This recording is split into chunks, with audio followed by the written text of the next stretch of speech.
Tujuan kita bukan mau menguasai pasar sebanyak-banyaknya, bukan. Tapi kita ingin memberikan sesuatu yang lebih baik ke customer. Yang kita layani kayak gitu. Mungkin itu kan misi keluarga kan, tinggal legacy ya. Iya.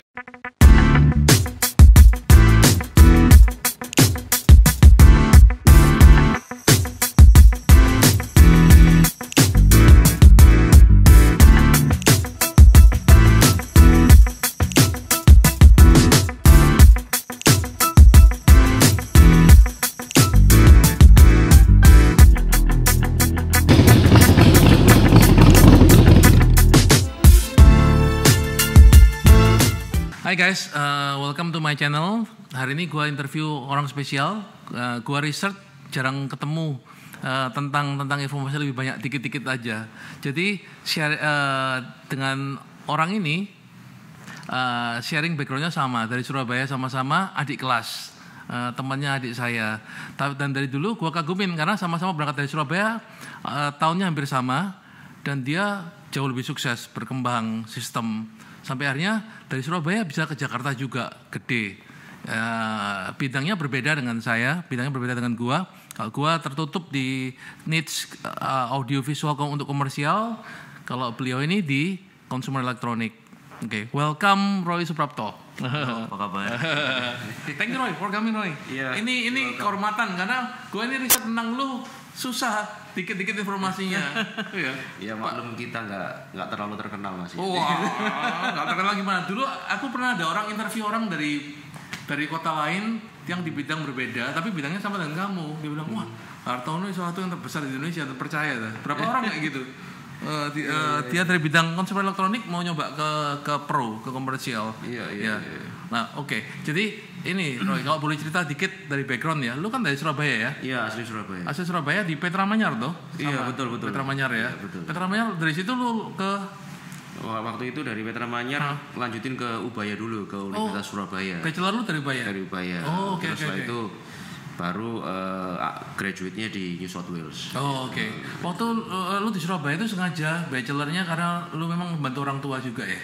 Ya, pengen lebih cari pengalaman lebih dalam lah. Ya. Oh, oke. Jadi waktu lu kerja juga kuliah itu ya? Betul. Oh, oke. Waktu SMA sudah bantu? Kenapa? Waktu SMA sudah bantu nggak? Oh, belum. Saya mulai pertama kali kerja itu tahun sekitar 95-an. 95 itu berarti semester terakhir waktu graduate ya. Oke. Roy, balik ke background di Surabaya dulu. Jadi lu dari Petra ke Ubaya kan? Betul. Tapi belum waktu itu sudah official mulai di Hartono Elektronik mulai kapan? Oh, mulai official bantu kerja itu tahun 95.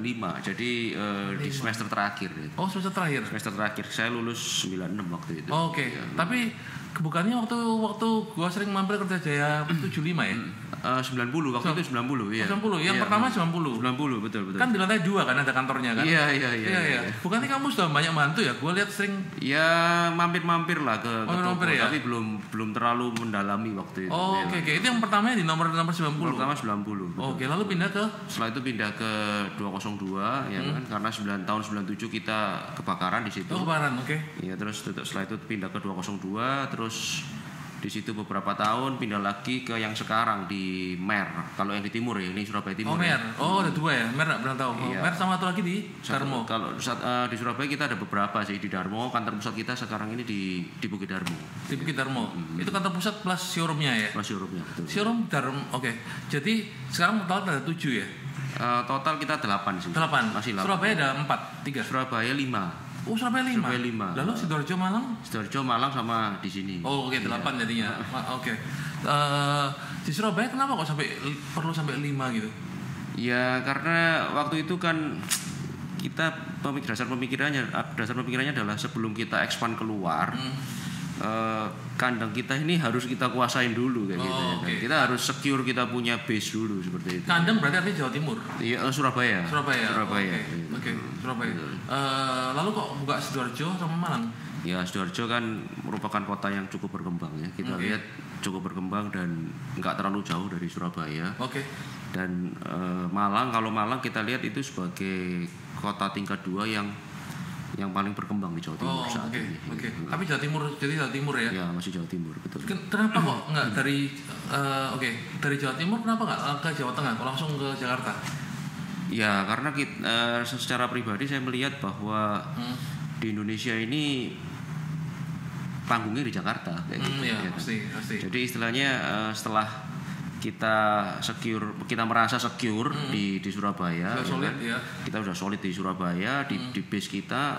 Nah, setelah itu diputuskan untuk ke Jakarta dulu, ya kan? Setelah Jakarta, lah rencananya baru kita ke lain-lain lagi. Ke ibu kota dulu ya. Ya, lebih mudah kita diketahui oleh daerah-daerah lain kalau kita ada di Jakarta dulu daripada kita dari Surabaya langsung ke daerah mereka seperti itu. Ya. Dari Ubaya semester terakhir kan sudah mulai kerja. Lalu tinggal lagi terpaksa untuk master. Iya, waktu itu tahun 97 saya mulai. 2 tahun di New South Wales. 3 tahun di New South Wales. Iya. Master lama ya 3 tahun 2 tahun. Enggak sih, mestinya masternya cuma 1,5 tahun. Tapi kerja. Yang itu ada pengalaman kerja di sana. Oke. Loh, Roy, ngomong keluarga, kamu anak tertua ya? Iya, betul, anak tertua. 2 saudara. Iya, betul. Dan memang dari papa itu ini harus meneruskan. Kamu harus teruskan elektronik atau enggak sih? Waktu itu nggak ada keharusan untuk meneruskan bisnis ini sebenarnya. Nggak ada. Tapi saya melihat bahwa retail ini kan sangat challenging, kan? Dan mana pada waktu tahun itu retail pada waktu itu sangat growth-nya sangat besar sekali. Tahun berapa? Sekitar berapa? 90-an. Itu tahun 2000 awal, akhir 2000 2000 awal lah. Belum ada online waktu itu juga. Waktu itu belum ada online seperti itu. Challenge-nya beda dengan saat ini. Oke. Waktu jadi dari orang tua nggak ada. Roy sama adikmu sama Martin ya? Martin. Dua-dua Roy Martin harus teruskan gitu, nggak ada? Nggak ada sih, nggak ada secara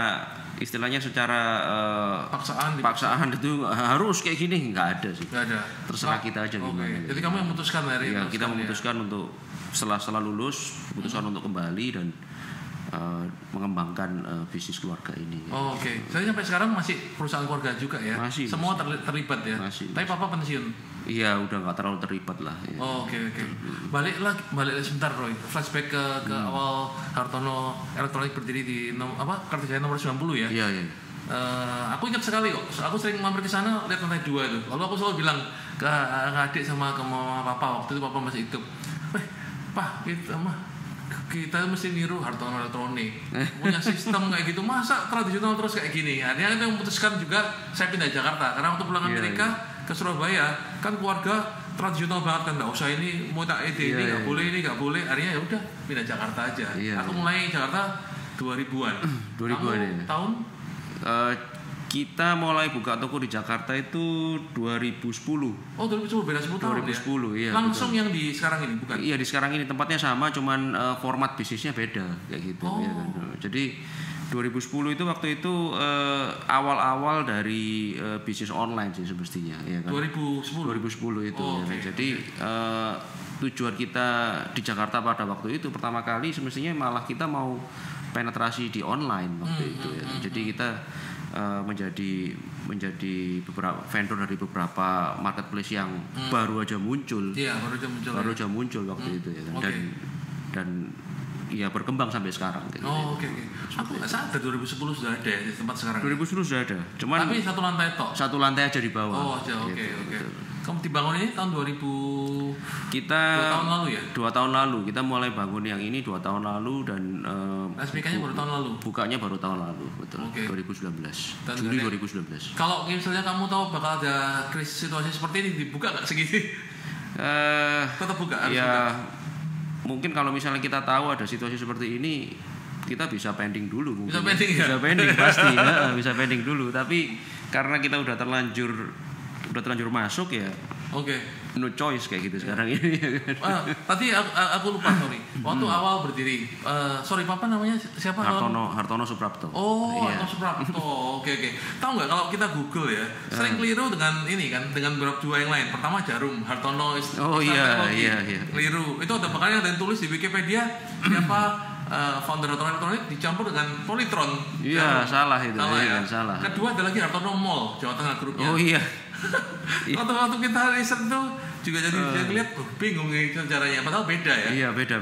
Nah, dan namanya tapi sama semua dengan Jarum juga, Hartono juga. Betul, namanya kebetulan sama. Betul sama ya. Dan sekarang vendor juga ya. Iya, betul. Mereka kan Polytron kan. Polytron. Salah satu vendor terbesar kita juga sih. Oh, oke. Betul. Papa awalnya berdiri Hartono Elektronik, Papa dari awal langsung alat-alat listrik. Iya, langsung. Jadi awalnya alat listrik dulu.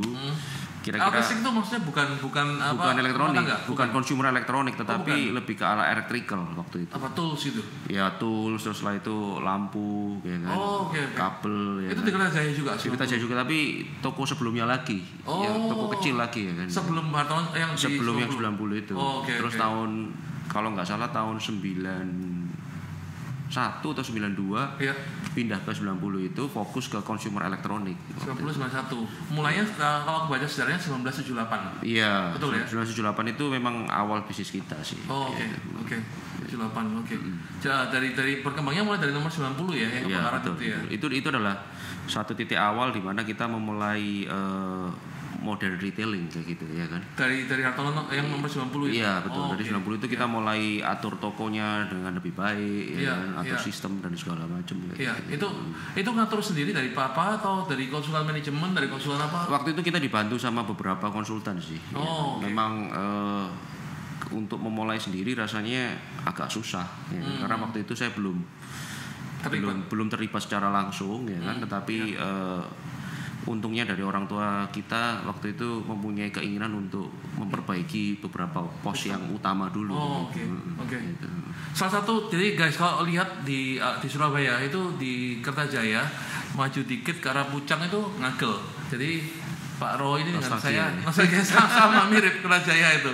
Tapi hebatnya waktu itu saya ingat banget kalau yang tahu di Ngagel Melodia Surabaya tradisional, Hartono ini berkembang terus, modern, ada brandingnya bagus, di dalamnya showroomnya diatur. Mungkin itu era awal dari kalau yang ingin tahu pusatnya Hartono Superstore di Arteri Pondok Indah, ada benang merahnya dari situ ya, brandingnya semua ya.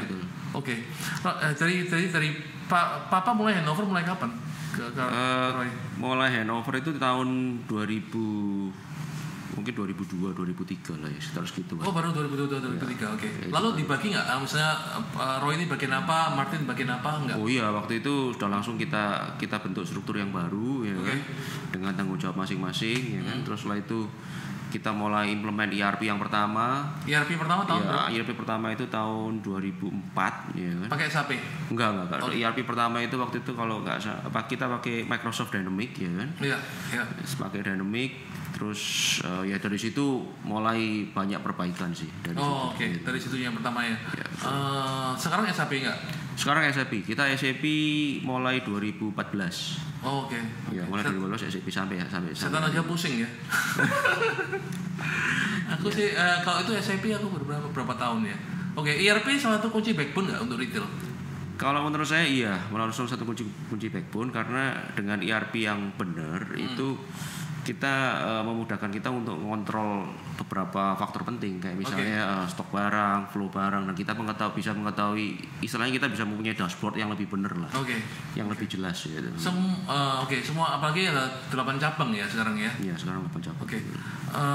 Waktu kalau gua baca news kan, waktu pertama buka Superstore di Arteri Pondok Indah, itu kan juga launching apps juga My Hartono kan. Betul. Lalu yang nggak jelas, yang gua kurang itu jelas, digital store maksudnya gimana?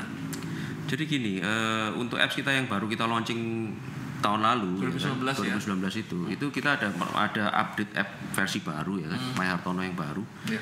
Di mana kita berusaha menggabungkan antara offline dan online kayak gitu ya. Jadi di Indonesia ini kan dari kacamata saya melihat bahwa belum bisa sepenuhnya online.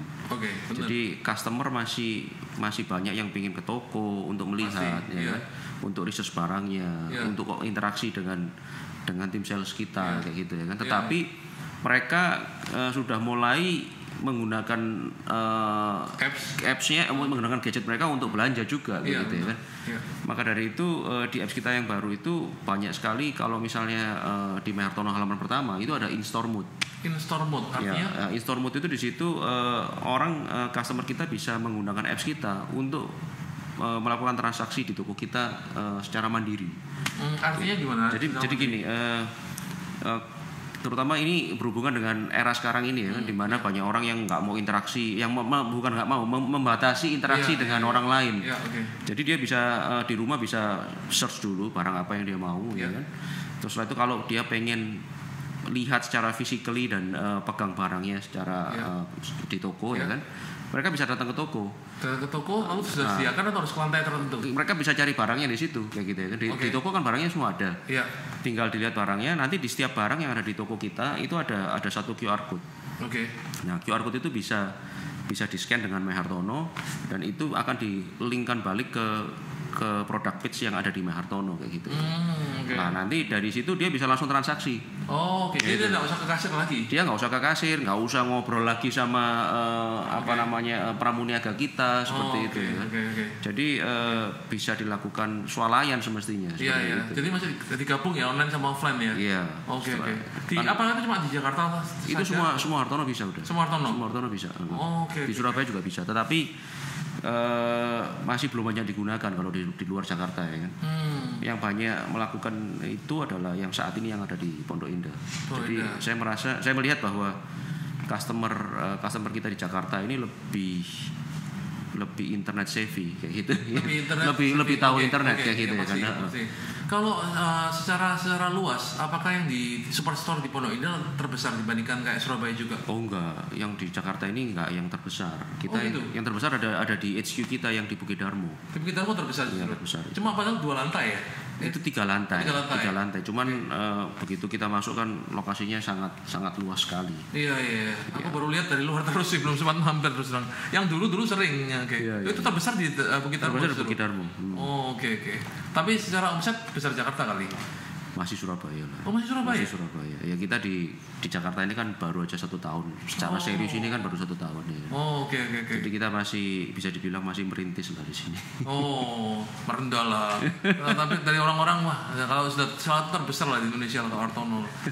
Roy, kalau namanya kok berubah-ubah dari pertama kan aku baca sejarahnya kan Hartono Elektronik ya. Iya. Kemudian jadi Hartono Elektronika. Kemudian jadi Hartono. Iya. Lalu ada lagi Hudson Surya Elektrik. Iya. Nah, itu gimana ceritanya? Jadi awalnya kan Hartono Elektronik, terus waktu itu kan ada peraturan harus pakai bahasa Indonesia kan. Gitu ya kan. Maka kita ganti jadi Hartono Elektronika gitu ya kan. Setelah itu terus setelah kita jalan beberapa tahun mungkin kita lihat bahwa sebenarnya kita nggak cuma jualan elektronik aja kayak gitu ya kan. Banyak barang lain yang nggak elektronik yang kita jual juga. Contohnya? Ya kayak ada cooking appliances seperti itu. Itu nggak termasuk elektronik? Itu nggak termasuk elektronik karena kan bukan elektronik, bukan barang elektronik kayak gitu ya kan. Dan banyak beberapa barang lainnya yang pendukung alat-alat elektronik tapi bukan barang elektronik kayak gitu ya kan. Seperti itu. Makanya kita ganti ke Hartono kayak gitu ya. Kalau laptop handphone semua itu masuk elektronik masih kan? Itu masih masuk konsumen elektronik. Oke. Kalau yang buat Hartono unik dibandingkan big box konsumen elektronik lain apa? Semestinya salah satu keunikan kita ini kalau kita ngomong USP utamanya ya. USP utama itu kita lebih gampang dijangkau kayak gitu. Istilahnya secara kontak kayak gitu ya kan. Jadi karena kita ini toko bisa dibilang toko semi tradisional ya kan. Jadi hubungan kita dengan customer ini bisa dibilang lebih dekat kayak gitu ya kan. Jadi kalau misalnya toko lain bukan toko lain lah, kita ngomong toko yang lebih modern. Customer mau menghubungi toko itu mungkin harus melalui beberapa prosedur yang rigid seperti itu ya kan. Tapi kalau di tempat kita store manager ada di toko setiap saat kayak gitu ya. Jadi nggak harus selalu melalui channel customer service kita sih. Ya kan bisa aja dia sudah kenal cukup dekat dengan store manager kita sehingga hubungan ini kayak hubungan pertemanan sekarang ini. Meskipun modern store tetap ada hubungan. Itu masih ada. Betul. Tapi gimana taunya? Kan nggak mungkin semua saya mau bicara dengan manajernya. Apakah available langsung? Langsung available. Ya. Jadi kita memang salah satu ciri kita bahwa store manager itu pasti selalu ada di toko. Pasti jadi, selalu ada. Mungkin pertahankan menggunakan style dari Surabaya dulu ya, tetap ya. Iya, karena di Surabaya orang kalau mau istilahnya mau memberikan masukan dan nggak ditanggepin itu nggak bisa lama-lama kayak gitu. Kan tahu kan orang Surabaya gimana modelnya. Surabaya kadang-kadang juga gini. Surabaya kadang-kadang juga kan orangnya nggak bisa terlalu resmi gitulah Surabaya. Ya kan. Betul. Mereka kan kadang-kadang kenal yang ownernya atau kenal manajernya lebih gampang beli juga misalnya. Betul. Ya, itu dipertahankan ya. Ya masih banyak sih yang kontak saya langsung ya kan. Oh ya. Ya bahkan untuk langganan-langganan yang udah puluhan tahun kadang-kadang kala beli kompor aja kontak saya kayak gitu. Oh iya. Ya udah itu saya ngerasain nih, barusan beli kulkas atau kontak langsung juga. Enggak, saya happy semestinya ya kan karena kontak dengan customer itu merupakan salah satu spirit kayak gitu kan. Iya. Jadi guys, unique selling propositionnya dari Hartono Elektronik kemudahan kontak, dan itu benar. Pak Roy ini juga gampang dihubungin. Waktu itu saya tanya kulkas atau apa juga dibantu gitu, dari Pak Roy-nya dibantu, diarahin ke manajernya juga dibantu waktu datang ke sini. Itu benar. Roy, di Amerika aja ya, kan banyak sekali retailer besar kesulitan. JCPenney ini tutup, Circuit City itu toko elektronik besar, beberapa ratus cabang tutup juga. Di Indonesia apa calonnya sama dengan di luar? Kalau menurut saya agak beda, karena situasi di Amerika ini, maksudnya culture kita dengan orang Amerika ini beda. Kalau saya lihat beda ya kan. Kita kan lebih, kalau kita ngomong orang Indonesia ini kan lebih sosial kan. Iya benar. Iya. Misalnya mereka senang kontak kayak gitu. Iya, WhatsApp grup rame. Iya betul. Jadi masih lebih happy kalau terutama elektronik ya. Elektronik kan bukan barang-barang yang necessities gitu ya kan, bukan barang-barang yang kayak sabun, sampo yang tinggal klik aja udah langsung beli, nggak perlu ngobrol, nggak masalah gitu ya kan. Tapi kalau dia beli TV, mungkin dia perlu interaksi dulu kayak gitu ya. Istilahnya perlu tanya dulu, perlu lihat kualitas gambarnya, ngobrol sama kita, ini bagus yang mana ya kan, sarannya gimana kayak gitu ya kan. Mungkin untuk barang yang mahal juga mereka perlu lihat dulu ya, touching dulu. Iya. Nah sedangkan kalau di Amerika kan udah mulai banyak orang yang istilahnya nggak peduli itu gitu ya kan.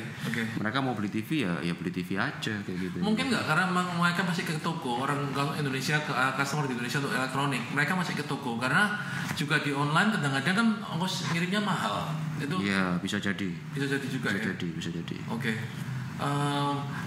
Gini Roy, kalau dari challenge-nya big box retailer atau kayak di Hartono Elektronik, challenge-nya itu apa sih? Semestinya challenge kita ini ada di service semestinya. Di service ya. Service bukannya tergantung prinsipal. Bukan service maksudnya pelayanan ke customer kayak gitu ya kan. Jadi challenge-nya ada di situ. Semakin organisasi berkembang, semakin organisasi berkembang biasanya customization of service kita ini menurun. Biasanya seperti itu. Karena kita lebih cenderung ke mass retailing seperti itu ya kan. Benar. Sedangkan sebenarnya saya melihat Hartono ini sebagai channel spesialis kayak gitu. Yang mana kalau kita ada di channel spesialis dalam konsumen elektronik, harusnya kita harus lebih bisa memberikan servis yang custom. Customer butuh apa, ya kita berikan apa. Bukankah kalau di customer elektronik pokoknya harga paling murah? Harga memang merupakan salah satu faktor yang sangat penting kayak gitu kan. Tetapi kalau kita cuma harga paling murah aja, bisa dapat dari mana aja kayak gitu. Sip.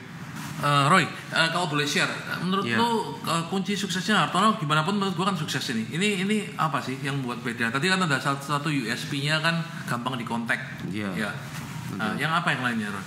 Ya, kalau memang kita utamanya ada di fokus di pelayanan sama kenyamanan customer pada waktu dia belanja di toko. Kenyamanan dalam arti kayak gimana? Dalam arti istilahnya kita punya tangible asset ini harus benar kayak gitu ya kan.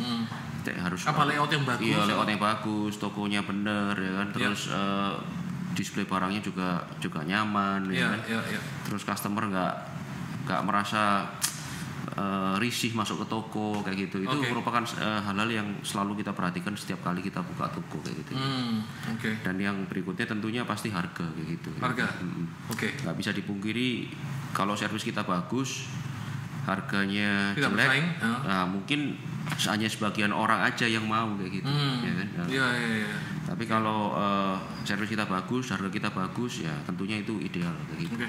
Kalau harga itu artinya kan sekarang kan orang gampang sekali buka apps, buka website, ngecek harga banding compare kan. Jadi harga salah satunya tetap harus di-maintain bagus ya? Iya, harus maintain bagus karena kalau kita teliti lagi bahwa memang banyak sekarang customer yang ke toko buka apps, buka salah satu marketplace kayak gitu ya kan, terus kemudian mereka melihat harganya kok segini di sini ya kan, tapi ternyata itu ya bisa dibilang tipu-tipu kayak gitu. Ya, itu sering sih. Itu sering terjadi ya kan, atau barangnya nggak ada kayak gitu ya kan, ataukah barangnya ternyata ternyata ini barang bekas display kayak gitu ya kan. Juga yang aku lihat ya belajar dari Hartono ya, tampaknya ternyata rapi, nggak mewah tapi rapi, bersih semuanya kan. Lalu standar pelayanannya sama ya, semua karyawan looknya hampir sama semua, caranya sama juga ya. Iya, ya memang kita ada standar penampilan lah ya. Yang mana itu harus semua Sidoarjo Malang semua sama. Semua kita harus mengikuti standar itu kayak gitu. Sekarang karyawan sudah berapa? 1.000 lebih. Kalau karyawan kita 1.000 lebih lah. Ya. Oke. Ini kalau misalnya nih tahun depan kita sudah membaik gitu, apakah ada rencana ekspansi ke kota-kota lain nggak? Ya memang semestinya rencana kita tahun ini tahun 2019-2020 ini kita mau fokus di Jakarta kayak gitu. Jadi ekspansinya di Jakarta dulu. Iya, kita mau lebih build up, kita punya facilities dulu lah, infrastruktur dulu di Jakarta ya. Tapi karena kondisi seperti ini ya kita jadi agak mundur nih. Gitu. Kita tuh semua nunggu sampai tahun depan kali ya. Ya, kita tunggu gimana hasilnya. Semoga cepat selesai. Iya, amin. Nah, kayak Sumatera, Sulawesi gitu rencana memang nggak? Enggak lah. Mungkin kita hanya fokus di sekitaran Jawa, Bali dulu aja. Karena market terbesar ya? Iya, market terbesar kan di situ. Loh, tapi Bali kan Hartono belum ada. Belum ada. Memang tapi ada rencana. Rencana ada ya. Tapi kalau mau kita ngomong rencana ya pasti kita ada rencana. Oke. Tapi kapannya ini kan kita mesti melihat situasi dulu. Karena kita bukan retail giant yang bisa buka berapa puluh toko dalam setahun kayak gitu. Iya. Mungkin ngomong retail giant ada menarik kan. Kadang-kadang mungkin pertimbangannya sama, tapi aku pengen dengar Roy. Kenapa sih kalau ngomong retail giant? Karena aku pernah di approach nih sama venture capital kan. Story-nya apa sih? Your business kan. Sebenarnya kalau story-nya ada, bisnis bisa duplikasi, gue inject fund dah, gampang mau berapa juta US dollar provide kan. Kenapa nggak ngambil itu seperti itu? Kan pasti ada buyer yang approach lu kan. Iya. Memang ada beberapa bisa dibilang ada beberapa pihak lah yang meng-approach kita kan untuk joint investation. Iya, betul. Kan. Tapi kita melihat ya karena ini sifatnya family business ya kan, dan kita pengen mempunyai kebebasan untuk mengatur company kita sendiri dan kita juga nggak ada visi dan nggak ada ambisi untuk punya toko seluruh Indonesia sampai berapa ratus toko kayak gitu dan karena ambisi kita cuma pengen provide sesuatu yang lebih baik aja untuk customer ya kan, istilahnya customer kita nggak harus hadir di semua toko, nggak harus hadir di semua kota, tetapi setiap kali kita hadir di kota tertentu, ya kita harus bisa kasih sesuatu yang lebih baik.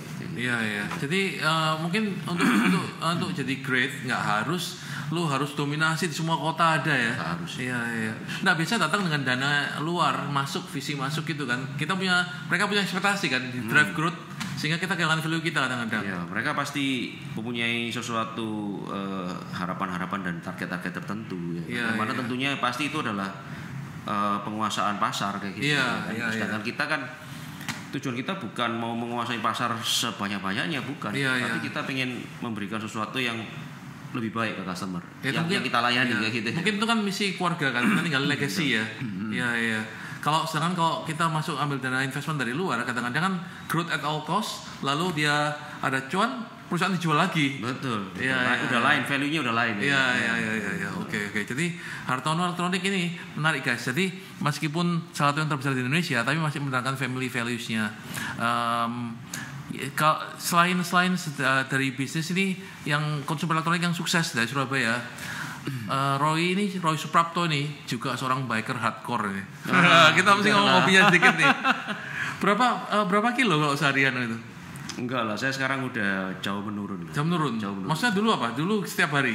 Ya kalau dulu setiap hari minimal 50-75 kilo kayak gitu kan. Tapi kalau sekarang paling ya seminggu 3 kali lah. Seminggu 3 kali. Satu sekali berapa? 70 kilo? Enggak lah, sekarang sekali biking keluar ya 40 aja pulang. 40 ya?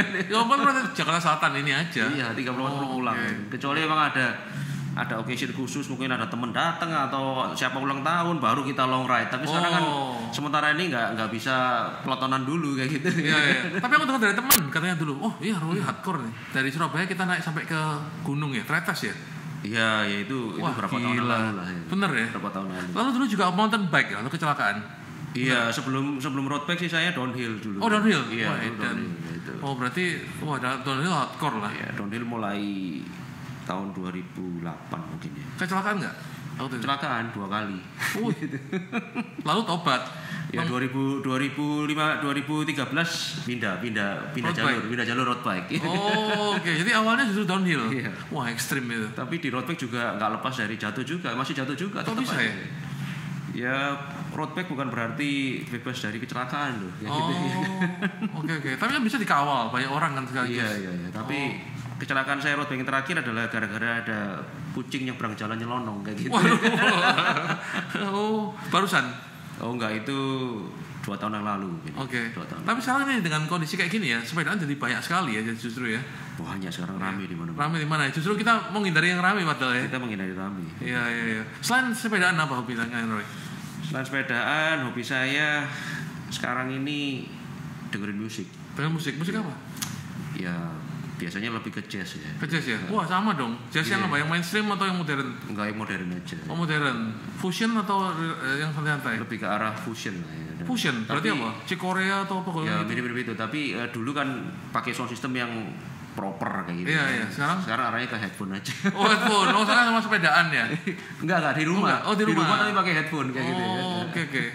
Oh mungkin ya ini. Jadi mungkin karena Pak Roy ini udah expose ke elektronik terlalu banyak. Jadi menghindari yang complicated langsung pakai simple aja. Karena tiap hari expose ke audiovisual salah satu yang kategori utama ya di Hartono ya. Iya. Oh iya pasti. Tapi kita lebih ke arah yang home ya, bukan ke arah yang komersial kayak gitu. Oh oke. Kalau cita-citanya untuk Hartono Elektronik, nanti kan ada dari Roy kan nggak pengen di semua kota ada ambisi seperti itu, rencana ada tapi nggak harus dominasi seperti itu kan. Yang belum terwujud apa dalam waktu dekat, Roy? Yang belum terwujud adalah saat ini kita masih nunggu waktu yang tepat untuk membangun infrastruktur untuk supporting kita punya store yang di Jakarta. Infrastruktur artinya apa sih? Gudang-gudang atau? Jadi sekarang ini banyak hal-hal pendukung yang lagi kita siapin sekarang ini supaya pelayanan kita ke customer ini lebih smooth lagi kayak gitu. Kalau misalnya kan aku waktu Google ya baca Hartono jadi merek dagang ya. Kenapa nggak OEM? Misalnya kita lihat supermarket ya bikin gula sendiri macam-macam kan pakai merek dia sendiri, private label. Kenapa nggak Hartono bikin label, brand sendiri? Saya lihat agak beda ya karena private label itu mungkin kalau menurut saya bisa berjalan untuk barang-barang yang sifatnya necessities, fast moving consumer good kayak gitu, FMCG itu bisa kayak gitu kan. Tapi kalau elektronik orang mau beli misal let's say sebuah TV atau sebuah lemari es, mereka pasti mempertimbangkan quality pertama ya, selain harga kayak gitu kan. Mungkin agak susah kalau ada satu TV 65 inch harganya puluhan juta tapi mereknya Hartono kayak gitu ya kan. Dibanding dengan satu merek lain yang mendunia, yang udah mendunia kayak gitu ya. Padahal kan sekarang kan gampang sekali dari China kan semua kan OEM semua kan ya. Jadi memang belum rencana ke sana ya. Kita pernah OEM tapi untuk barang-barang yang sifatnya tidak memerlukan banyak berpikir pada waktu beli kayak misalnya kabel, aksesoris kayak gitu ya. Ataukah barang-barang misalnya sabun cuci kayak gitu yang dipakai dengan mesin cuci seperti itu. Hartono juga melayani ini nggak? Selain kalau ngomong Hartono lagi ya, itu kan retail kan. Tapi kan kalau nggak salah dengar waktu itu kan juga institusi juga ngelayanin kan? Institusi kita ngelayanin ya kan. Jadi banyak beberapa institusi yang memang beli barangnya kebutuhan mereka di kita. Gitu. Oh oke. Itu porsi yang besar atau belum? Atau masih banyak retail? Enggak lah. Kita proporsi paling besar di retail. Masih di retail. Kategorinya juga kalau nggak salah baca audiovisual terbesar ya audiovisual. Jadi home theater gitu ya. Jadi selama kondisi kayak gini banyak orang di rumah justru booming kali ya. Nah justru pada waktu masa PSBB kemarin itu penjualan smart TV kita meningkat. Wah ya itu karena banyak orang yang stay at home pengen ganti TV yang smart. Padahal sebelum pandemi ini untuk meyakinkan customer untuk smart? Membeli TV smart itu susah kayak gitu. Sorry, TV smart artinya apa? Connect ke internet gitu. Ya, smart TV itu istilahnya mereka bisa memfungsikan TV itu dengan fungsi-fungsi yang ada di handphone kayak gitu, misalnya YouTube, sosial media kayak mirroring gitu. Atau gimana? Bisa bukan mirroring atau enggak kayak gitu. Oh, oke. Sebelumnya TV biasa aja. Sebelumnya TV biasa kayak gitu. Oke. Home theater naik juga. Home theater enggak terlalu. Home theater yang simple yang yang mengalami peningkatan. Aku dengar kayak kulkas apa semua juga naik. Ada sih, tapi enggak setajam TV. Smart TV. Oh, oke. Ya. Kalau secara pribadi Roy, pingin apa? Karena ini sekarang sekarang masih pulang pergi Jakarta Surabaya. Ya, karena posisi saya sebagai direktur utama di perusahaan ini. Oh, HQ-nya di Surabaya. Ya, maka saya mau nggak mau ya pulang pergi Jakarta Surabaya. Dan enak juga sih naik mobil 10 jam ya. Sekarang karena pandemi ini jadi khawatir ya pesawat. Oh iya. Dan repot juga kalau 10 jam ya jalannya mulus ya, enak naik mobil ya. Oke guys, jadi thank you so much Roy for your time. Kalau kalian suka channel saya, bisa like dan subscribe channel ini. Juga episode ini akan available di Spotify under my name juga, Setiawan Winarto. Thank you guys. Thank you Roy.